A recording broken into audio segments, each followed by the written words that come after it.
Hey everybody, it's Molly Carnell. I'm doing this presentation for coaching methods on the player I chose to do my final presentation for, and I chose Jennie Finch.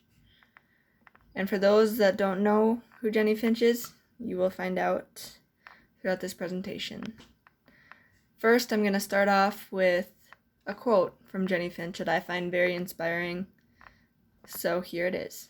If you want it bad enough and you're willing to make the sacrifices, you can do it. But first, you have to believe in yourself. Now I'm going to go right into her background. Jennie Finch was born on September 3rd, 1980, in La Miranda, California, and she's the youngest of 3 children for Bev and Doug Finch.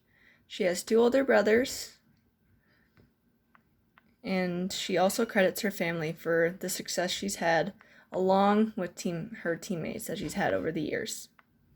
When she was 5, she started to play t-ball, and that's where you start to get your fundamentals for both softball and baseball. So after a few years of t-ball, she moved into playing softball, and she started to pitch at the age of 8 years old. And then Jennie Finch started to play ASA, or traveling leagues, since she was 9 years old until she was about 18. In high school, Jennie Finch was a 3-sport athlete. She played volleyball, basketball, and softball.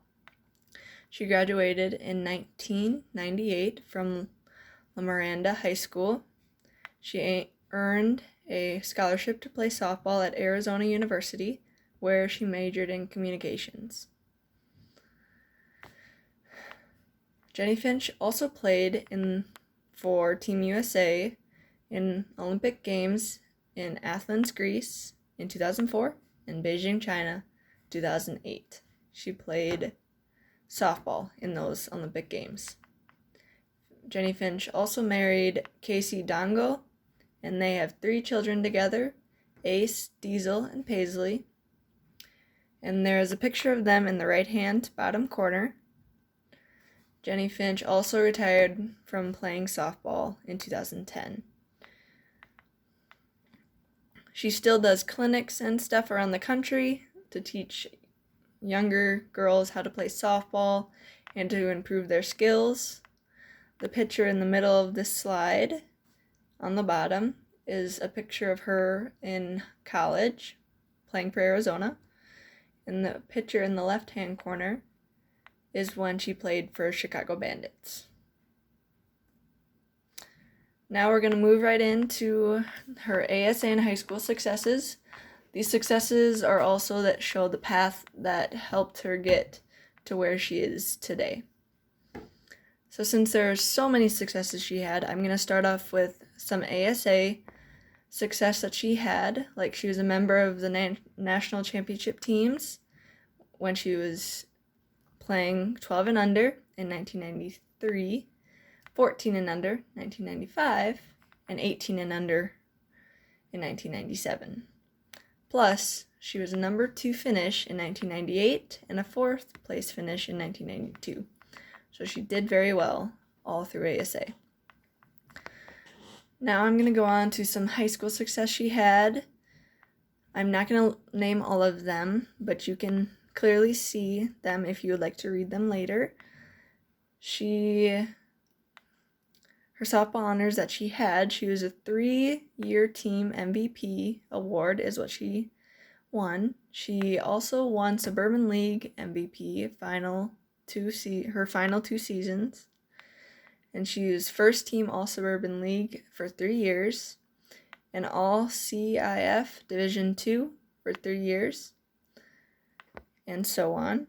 So that's the success she had in ASA and high school. Now we're going to move on to the success she had in college.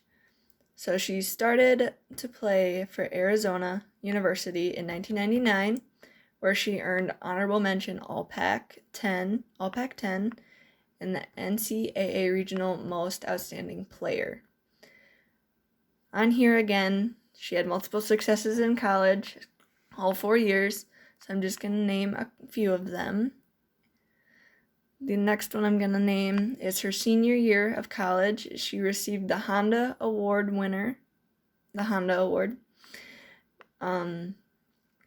She also was a top 3 finalist for the USA Softball Collegiate Player of the Year. She was a Pac-10 Pitcher of the Year, and multiple other things. A fun fact is that she got her number retired from college that next year in 2003. The college decided to retire her number at Arizona University, and her number was 27, by the way. Now I'm going to move into the success she had for her Olympic and pro careers. In 2003, she was selected for the U.S. Olympic team, which they got ready to play at the Olympics in Athens, Greece, where Team USA actually won the gold medal. In 2005, Jennie Finch also played with Team USA, and she also got signed by the Chicago Bandits, and they are a pro softball team. There's not very many out there, but there is. So that's one of the teams that she played for.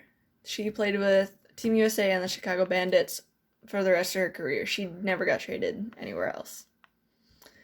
So that's just the beginning of her career. In 2008, Finch also returned to the Olympics for Team USA for most of the season. She was at the Olympics in Beijing, China, where Team USA received a silver medal. Also that year, she signed a 3-year extension to play for the Chicago Bandits. In 2010, with Team USA, she played with, as I stated before, they became world champions, won the World Cup, and she was nominated for the Women's Sports Foundation Team Sport Athlete of the Year. 2010 also happened to be Jennie Finch's last season for both Team USA and Chicago Bandits. She decided to retire and focus on her family, because at this point she had Ace and Diesel. She didn't quite have Paisley yet. So now I'm going to move into what sets Jennie Finch apart and what makes her successful. As many athletes that are pro, we hear that at a young age they were told, you're not going to amount to anything, you're not going to do this, you're not going to make it pro, you're not going to make it to the big leagues. Well, a quote in the bottom right-hand corner is from her book, Throw Like a Girl. And this actually happened to her when she was 12. A coach that she had told her that she would never win a championship, never be a championship pitcher. And that devastated her. It so crushed her. But that also motivated her to prove to that coach and to herself that if she kept pushing herself to be the best she could, and to show that hard work will pay off in the end. That's what I think made her successful, is even though she had those doubting words in her head, that she kept pushing, even when the odds were told that they were against her. I think she also became very successful because of the multiple extra hours that she had into the game. Like, after practice, she would go home and play catch with her dad for another hour or two just to work on her pitches that she didn't get in practice. She'd go home and play catch with her dad. And she also believed in herself and trusted her teammates to back her up on the field and off the field. Another quote by her that I find very inspiring is, she says, failure allows growth and teaches us so much. So she's basically saying, even if we fail, it teaches us what we can do to improve next time and what we can do better when we play this team again, or so on. Now, what us coaches could use from this information is we see the path that Jennie Finch had that led her to success and how she did In the previous slides, you can see what sets her apart from others. You can also see she doesn't give up. She overcomes many obstacles and the doubts from others, such as that coach that I said before when she was 12 years old.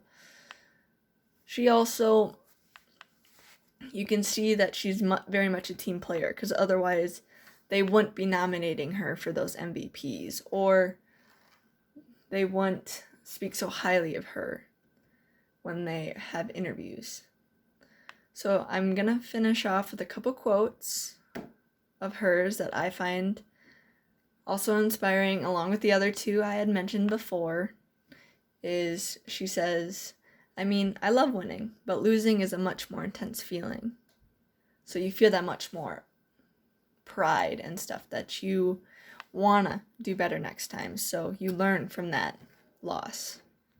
Another quote is, you don't have to be great to start, but you have to start to be great. And then my last slide is my sources. I'd like to thank you guys for listening.